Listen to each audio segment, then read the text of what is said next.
Ito ang GMA Regional TV News.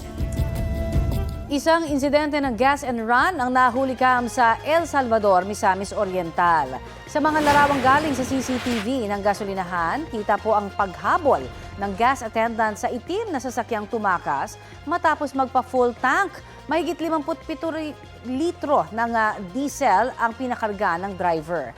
Nagkakahalaga ng mahigit 7,000 pesos. Nagsumbong po ang empleyado sa pulisya at naharang kinagabihan ng MPV sa Iligan City. Ayon sa rehistradong may-ari ng sasakyan na inabutan ng mga pulis, wala raw siyang alam sa aligasyon dahil hindi raw siya ang nagmamaneho noong nagpakarga ng diesel ang sasakyan.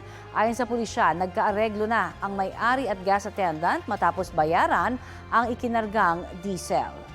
Isang eroplano ang bumagsak sa Tubahon, Dinagat Islands. Ayon sa mga residente, narinig nila na may dumaang eroplano at maya-maya nagkaroon ng malakas na pagsabog. Ibinagbigay alam nila ito sa mga otoridad. Wasak at pira-piraso na nang natagpuan ang eroplano sa barangay Navarro. Natukoy na ang bumagsak na eroplano ay ang napaulat na nawawalang Cessna plane na may tail number RPC-2444. Patuloy pang hinahanap ang mga sakay ng bumagsak na eroplano. Ngayon pong araw ng kagitingan, binigyang pagkilala ni Pangulong Bongbong Marcos ang sakripisyo ng mga sundalong lumaban sa World War II. Mahigit 80 taon na ang nakalilipas. May ulat on the spot si James Agustin. James? Connie, pinangunahan niya ni Pangulong Bongbong Marcos yung ika-84 na anibersaryo ng Araw ng Kagitingan dito sa Pilar, Bataan. Nag-alay ang Pangulo ng bulaklak sa Mount Samat Shrine kasama sina US Embassy Sergeant d'Affaires Mr. Robert Ewing at Ambassador of Japan to the Philippines, His Excellency Endo Kazuya. Isinagawa rin ang pagpapatunog ng kampana, maging ang pag-unveil sa Czech Volunteers Marker na kumikilala sa mga Czech nationals na piniling depensa ng Bataan noong World War II. Ipinagdiriwang ang Araw ng Kagitingan o Day of Valor para alalahanin ang katapangan at sakripisyo ng mga Pilipino sa Fall of Bataan noong 1942 sa gitna ng World War II. Sa kanyang talumpati, kinilala ng Pangulo ang sakripisyo at kadakilaan ng mga sundalo lumaban sa mga Hapon at ang mga nagbuwis ng buhay sa Bataan Death March, 84 na taon na nakalilipas. Dumalo rin sa programa mga war veteran. Sabi ng Pangulo, kailanman ay hindi makakalimutan ng kanilang serbisyo para sa bayan. Tinitiyak din ng pamahalaan ng mga benepisyo para sa kanila. Binanggit din ng Pangulo na malayo man tayo sa kaguluhan na nangyayari sa Middle East, nararanasan naman natin ang epekto nito partikular sa presyo ng produktong petrolyo. Gayunman, gagawin daw lahat ng pamahalaan para kahit papaano maibsan ang epekto sa sambayanan. Let me once again recognize our veterans who are with us today. For you are living witnesses to history. You are the embodiments of strength and enduring symbols of what it means to serve something greater than yourself. No tribute can ever equal the debt that we owe you. But let this gathering stand as a promise that your service will never be forgotten. Your stories will always be told, and your legacy will drive us forward.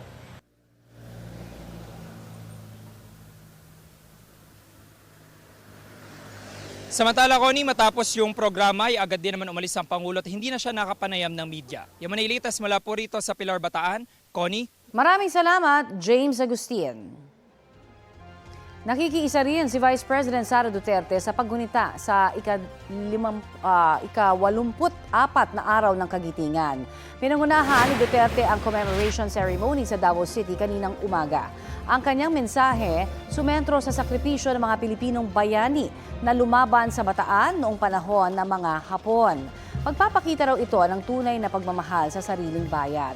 Ipinunto niya rin na ang tunay na kagitingan ay tungkol daw sa matibay na paninindigan na protektahan ang ating soberanya.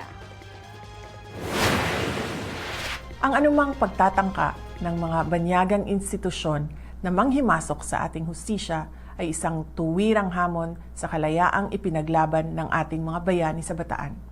May kakayahan tayong pamunuan ang ating sarili at pairalin ang ating sariling mga batas sa ilalim ng ating sariling mga hukuman.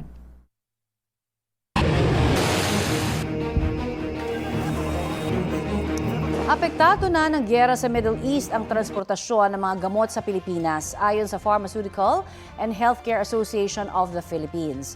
Sabi ni PHAP President Dr. Diana Edralin sa panayam ng unang balita sa unang hirit, mula nang magkaroon ng air assault sa gitnang silangan ay agad daw gumawa ng alternative route para sa delivery ng mga gamot. May delay man pero hindi raw ito nagkaroon ng malaking epekto sa atin dahil mayroon tayong stock o buffers na nakalaan sa mga pasyente at ospital. Sa ngayon, 25 hanggang 30% ang itinaas ng distribution cost ng mga gamot. Pero sinasalo ito ng mga kumpanya at mga miyembro ng PHAP para hindi maramdaman ng mga pasyente ang dagdag gastos. Makakaapekto lang daw sa presyo ng gamot ay ang presyo ng langis at ang transportasyon nito sa iba't ibang lugar sa bansa. Definitely, nagkaroon na ho ng impact sa presyo dahil nagtumaas po ang jet fuel prices. Pero currently, ang sumasalo po nito ay ang aming mga kumpanya, ang mga miyembro po ng Pharmaceutical and Healthcare Association of the Philippines. Ito po yung aming ambag, no, na para hindi po maramdaman ng mga pasyente. Tungkol sa epekto ng krisis sa Middle East sa ating healthcare sector, kausapin po natin si Health Undersecretary Dr. Albert Domingo. Magandang umaga at welcome po sa Balitang Hali. Magandang umaga, Connie. Magandang umaga sa lahat ng mga kapuso na nakikinig at nanonood. Yusek, base po sa inyong monitoring, kamusta ba yung presyo at supply po ng mga gamot sa gitna po ng Middle East crisis natin? Dalawa po ang pinag-uusapan, ang supply at ang presyo. Nakita na rin po natin, narinig na natin mula dun sa mga mismong industriya ng mga gamot na walang problema ang supply. Ang problema lang dito ay yung transportasyon at hindi lang ang gamot, lahat naman yan pati mga gulay, pati mga ibang mga bagay ay naaapektuhan dahil sa sigalot sa gitnang silangan. Tuloy pa rin po ang mga presyo, walang tumataas at mismong PHAP na rin nagsabi na hindi tataas ang presyo hanggang Hunyo 2026. I see. At sabi nga ho ni Pharmaceutical and Healthcare Association of the Philippines na yung mga miyembro daw nila, no, yung sumasalo ng impact ng Middle East crisis sa presyo po ng gamot para hindi nga daw maramdaman pa ng mga pasyente. Ano ho naman ang inyong masasabi rito at kung sakasakali, ano ang magagawa ng gobyerno pangsalo naman doon po sa kanila? Kita po natin yung pakikisama ng ating mga kasamahan sa industriya. Maraming salamat sa kanila. Sila na mismo nagsabi yung salita na ambag. Dahil meron naman talaga mga profit margins na pwedeng bawasan ang bawat kumpanya. Ayoko na lang banggitin yung mga ibang industriya pero sana ganoon rin sila para hindi kasing mahal yung mga presyo na nakikita natin. No, di ba? Pero having said that, kita natin na sa maayos na usapan at nakikita natin kung ang mga cost inputs ay tunay na dahil sa langis. Ibig sabihin, kung kakailangan na pagdating ng punto ng Hulyo na magtaas ng presyo, handa naman pong saluhin ng gobyerno. Bakit po? Sa mundo ng kalusugan, meron tayong financing arm. Yan po ang PhilHealth. Ang PhilHealth ay maaaring magtaas ng benepisyo basta po sigurado at ongoing na yung ating mga usapan sa ating mga industriya na tama yung deklarasyon na ito ba talaga yung nakasulat sa libro nila na pasweldo, pakuryente, pagasolina, etc. I see. At sa issue naman po, no, yung taas presyo kaya doon sa mga medical equipment, magkakaroon din ho ba? Ganon rin po yung usapin dyan, no? Parang gamot rin yan, nagkataon lang na ibang bagay ito. Parang gulay rin yan, nagkataon lang na ibang bagay. Kung ang ating mga inputs ay maapektuhan nung langis o nung diesel, walang problema, pwede nating i-adjust yung ating pambili. Kaya nga po may budget ang DOH para sa mga pambili nito. Sa gawin naman po ng mga pribadong ospital na gumagamit rin at bumibili ng mga equipment na ito, maaari rin po naman natin na taasan ang mga benefit package. Basta ang importante po sa amin is yung sinasabi namin dati na unbundling or breakdown ng mga costs para makita natin yung mga libro kung ano ba dito talaga yung dahilan ng pagtaas ng presyo. Yusek, matagal pa ba yung panahon kung kailan ho siguro masasabi natin na maging self-sufficient din tayo pagdating po sa pagbibenta ng mga gamot dito sa ating bansa?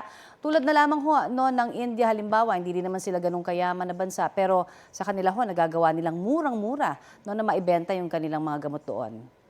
Ang pinagkaiba kasi, Connie, ng India sa Pilipinas ay 10 times ang kanilang population ng size natin. Nasa mga 100 million something tayo, sila 1 billion. Kung kayo po ay negosyante, malaki po yung market ng India. Kaya kahit magtatag doon ng mga manufacturing plants, walang problema. In fact, yun ang dahilan kung bakit matagal na natin nililigawan. Ang sinasabi nga natin dito, magkaroon tayo ng mga pharma zones kung saan may Yes. mga tax exemptions. Pero yung mga kumpanya kasi, ang tingin nila sa atin, maliit pa rin na market. Pero patuloy yung usapan na yan kasi ang isang nakikita nating advantage ng ating bansa ay ang ating geographical location. Yung nasa Southeast Asia tayo, yung ating Manila tsaka Subic ports, pwede yan actually maging jump off points for shipments. Pero yan yung mga nakikita natin na ways forward. I see. Eto naman, usapin ang tag-init. Yung mga sakit ho na talamak tuwing tag-init, ano-ano ba yan? Paalala lang ho natin at ano yung mga binabantayan po ng mga kababayan natin dapat sa mga panahong ito?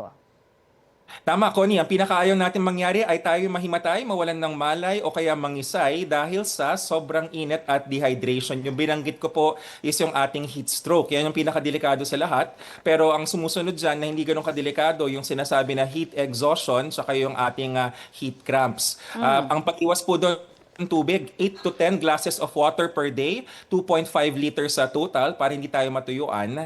Tapos ang ating mga pananamit dapat maluluwang, tsaka light colored, wag yung madidilim, tsaka kapit sa ating katawan para hindi tayo mainitan. Yung iba pa, Connie, sunburn, uso ngayon, lalo na sa mga pupunta sa beach, no? Aha. Kailangan ng ating SPF 30 ang lotion. Tapos siguro isa nga importante na lang yung sinasabi natin na food poisoning, maiwasan natin yon dahil sa init ng panahon ngayon, mabilis sa panis ang pagkain. 2 hours lamang sa labas ng ref, pagka hindi makakain kaagad, i-ref muna. Ayan, magandang paalala at gabay po yan. Maraming salamat po sa inyo, Yusek.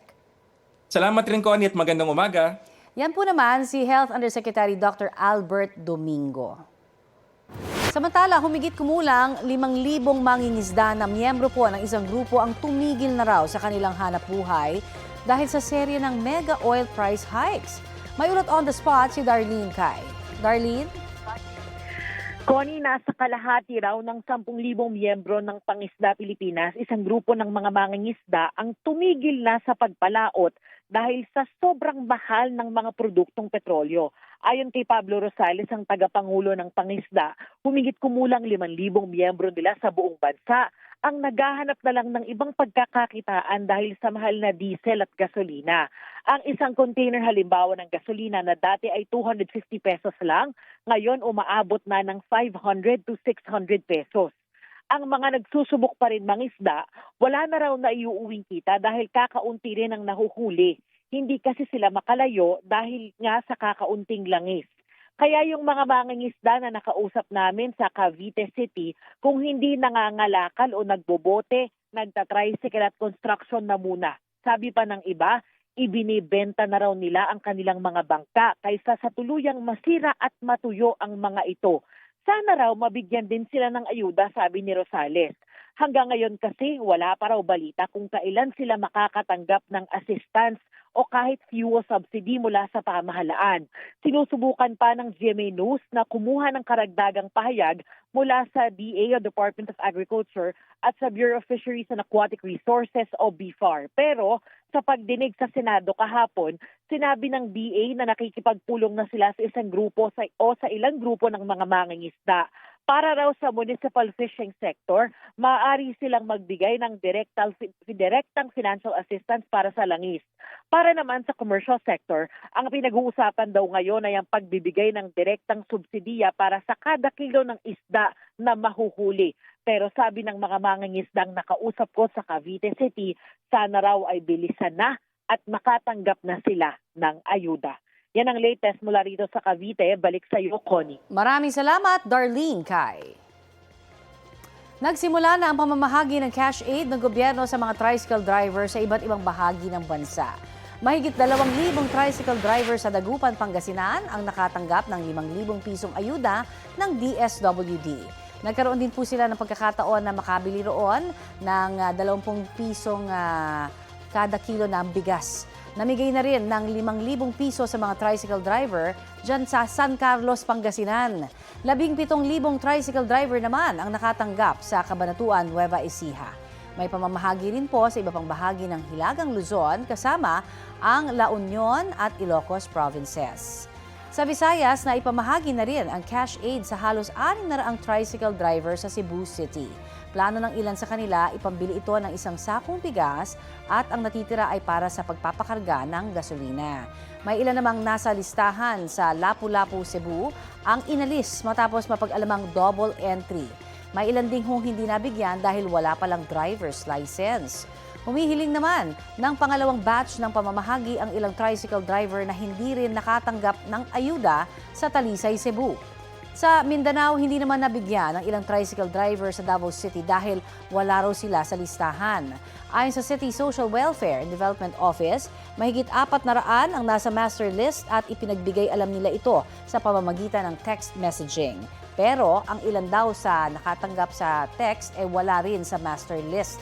Paliwanag ng DSWD Region 11, nakadepende lang ang kanilang listahan sa ibinigay ng lokal na pamahalaan. Tiniyak ni Pangulong Bongbong Marcos na wala siyang problema sa kanyang kalusugan. Wala po tayong problema. I am back to my regular exercise. I've been back to my regular routine, making sure that I'm always ready to do the work. Huwag niyo pong masyadong siniseryoso. Alam mo naman ang social media, palabiro yan eh. Kasunod po yan ang kumakalat online na may sakit umano ang Pangulo. Sabi ni Pangulong Marcos, tuloy-tuloy lang siya sa kanyang trabaho. Ayon kay Presidential Communications Office Secretary Dave Gomez, dinodokumento nila ang mga malisyosong post at gagamitin niyong ebidensya. Tutukuyin daw nila ang mga nasa likod nito at umaasang makapagsasampa ng kaukulang reklamo sa susunod na linggo. Kinaaliwan online ng isang estudyanteng very extra sa pagtanggap ng kanyang award. Female Teacher Award. Ayun no, nagpagulong-gulong tsaka tumayo na para bang walang nangyari. Yan ang paandar ni Christoph Julian Gramata nang tanggapin ang kanyang Little Teacher Award. Kuha yan sa moving up ceremony nila sa Pasig nang magtapos siya sa kindergarten. Kwento ng kanyang mommy Jelly, si Christoph lang ang nakaisip niyan. Sinabihan nga raw niya ang anak na mag-behave. Nagulat na lang siya nang makitang gumugulong-gulong na si Christoph sa stage. Ang video na yan ng certified role model na si Christoph may 1.1 million views na online. Ipinapanawagan ng ilang grupo ang paghinto ng giyera sa Middle East, pati ang suspensyon ng excise tax sa langis at aumento sa sahod. May ulat on the spot si Bernadette Reyes. Bernadette? Connie, nagkilos protesta ang iba't ibang grupo laban sa agresyon ng Amerika at Israel sa Iran, pero hindi sila nakalapit sa US Embassy. Buong puwersa ang mga miyembro ng grupong Bagong Alyansang Makabayan sa pangunguna ng kilusang Mayo 1, Gabriela, Alliance of Concerned Teachers, at iba pa patungong Embahada ng Amerika sa Ross Boulevard sa Manila. Pero nabarikadahan na ng puwersa ng pulisya ang kalsada bago pa man sila makatungtong sa Ross Boulevard. Nakiusap ang grupo na paraanin sila para iparating ang panawagang tigil ng agresyon na nagreresulta sa mas mataas na presyo ng produktong petrolyo. Paliwanag ni Professor Mike Panta ng Alliance of Concerned Teachers, bago ang mga pag-atake, malaya naman daw nakakadaan ng mga oil tankers sa Strait of Hormuz, pero matapos ang pag-atake, na-control na ng Iran ang daanan. Wala rin naman daw patunay na may nuclear arms ang Iran. Ayon kay Jerome Adonis, chairperson ng Kilusang Mayo 1, may mas malaking kilos protesta ang ikakasa nila sa May 1 o sa Labor Day. Sabi naman ni Gabriela Party List Representative Sara Ilago, mabagal ang aksyon sa pagsuspende ng excise tax. Nagkaroon sila ng pagpupulong sa Kongreso kahapon at malinaw daw na mabilis hiningi ang emergency powers para sa suspensyon, pero wala pa rin daw tiyak na anunsyo kung kailan ito mangyayari. Kaya naman tanong ng grupo, may pambili pa raw ba ang mga mamamayan? Panahon na raw na pag-usapan ng across the board na pagtaas ng sahod.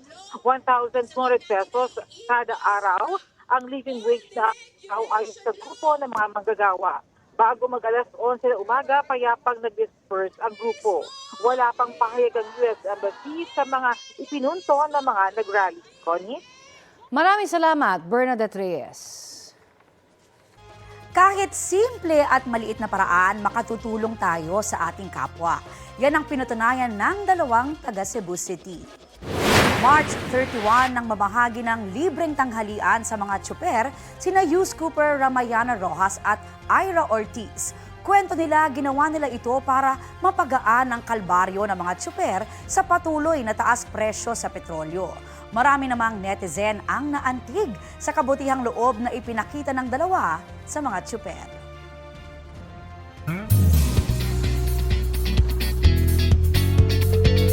Fearless si Kapuso Star at Lira Mikey Quinto sa kanyang skydiving activity sa Hawaii.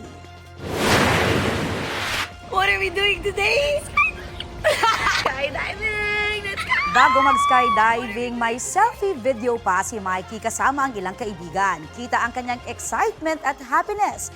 Ipinakita ni Mikey sa video ang step-by-step process hanggang sa mag-skydive. Pinusuan naman niya ng ilang Kapuso Stars gaya nina Sanya Lopez, Ruru Madrid at Thea Tolentino.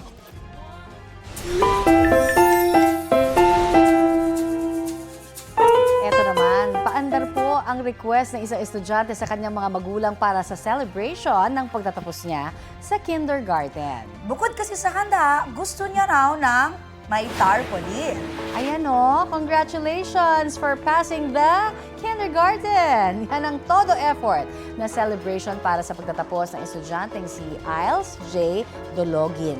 Kwento ng kanyang nanay Chanel, yan ang hilig ng anak para sa kanyang pagtatapos. Full support silang magulang kaya pinagbigyan ng request ni Iles. Na-inspire naman ang netizen sa effort para i-celebrate ang achievement ni Iles, big o small win man. May mahigit 2.5 million views na yan online, kaya trending!